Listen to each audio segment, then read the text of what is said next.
Hey everybody, it's Ebony. Thank you so much for joining me here at Ebony's Creativity.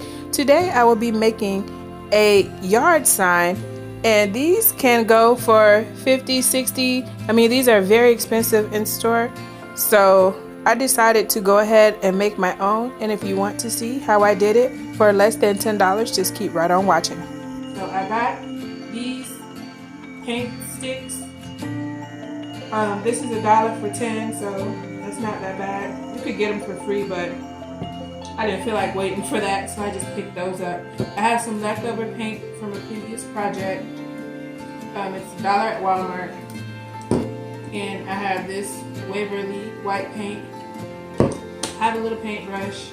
Paid $1 for this at Lowe's. You can get a whole pack for $1 at Dollar Tree, but the lines there are so long around the holidays, I didn't want to go in there. Then I got 2 dowels from Lowe's. They are the pink colored dowels. They are $1 and some change. I think $1.08. So I got 2 of those. I got a few ornaments from Dollar Tree, and then I got 2 1x4s cut in half. So that gave me 4 pieces of wood here. So the first thing I'm going to start out making is my sign. So I have some glue sticks. I have my glue gun. And I'm just going to get started by gluing these pieces together. I also have some wood glue here. So what I'm doing is just putting wood glue down each side. And then I'm going to go back with my hot glue and kind of reinforce it and stick them all together. I wish I had a brush to use with this wood glue, but I don't. So I just have my finger, put some on there, and just spread it down.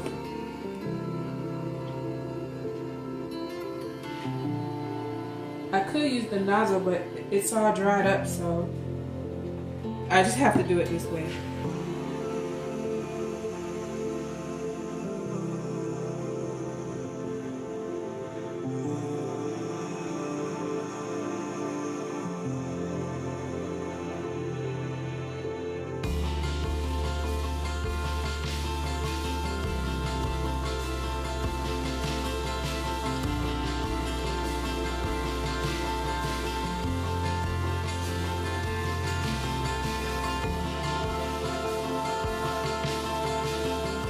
So in this clip, what I'm doing is making supports out of the additional paint sticks that I had left over. So I'm putting wood glue as well as hot glue on those and just kind of spacing them equally apart. Doesn't have to be perfect. You can definitely eyeball this step.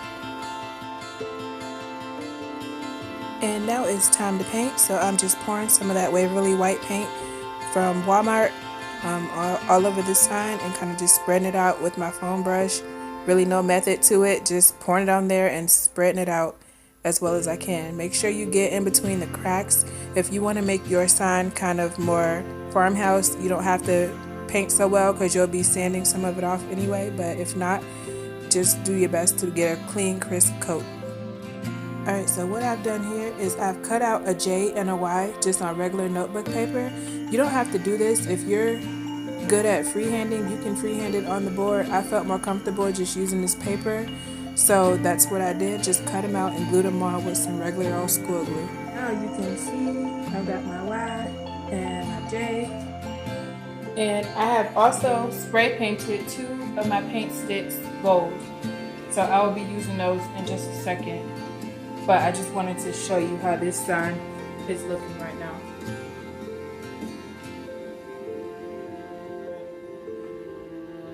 In this clip, what you see me doing is just gluing down these 2 gold sticks. I did not do any measuring, I just kind of eyeballed it. Next, I'm just outlining my letters with this school glue, and I'm going to go ahead and put the glitter over it once I get everything all outlined. So that's kind of what you see me doing now, spreading it out, making sure I have good coverage, and then just dumping the glitter on. Alright, so I've attached the wreath on here with picture hanger wire. All I did was drill a hole straight through, put a piece of picture hanger wire through, wrap it around the wreath, and stick that same edge back through. I should have showed that, but I didn't. You can kind of see it right here on the side.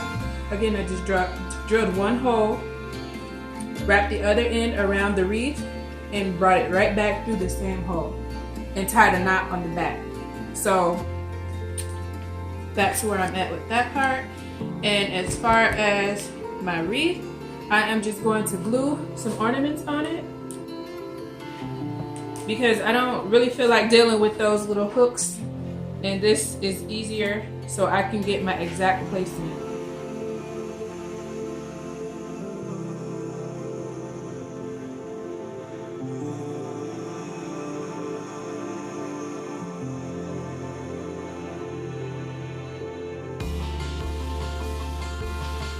Alright, so this is how my finished sign looks. And when I get outside, I'm going to dump that extra glitter off.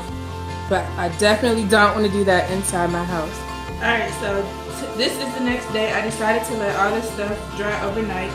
Here is what my sign is looking like. And it's looking pretty good. And the final step that I'm going to do is just go over the whole thing with some polyacrylic because this is a top coat. Hopefully this will protect it from weather because it will be going outside. And so I'm just going to get into here, stir this up, and apply. Alright, so here I'm just stirring my polyacrylic, and next what you see me doing is painting the polyacrylic onto the white part of the board. Do not go over the glitter letters. What you'll want to do over those is use Mod Podge, which I forgot to show, but do not paint polyacrylic over the glitter part. This is wet with my coat of poly, but here is what the sign looks like. And you will see it again in my next video where I decorate my porch. But here is kind of the finished product, minus a little bit of drying time. That poly coat won't take long to dry at all, so this will be ready to go outside shortly. Alright guys, thanks for hanging in there to the end. Right now, here is the final finished product. The glitter is not as shiny as it will be because it still has a wet layer of Mod Podge on it.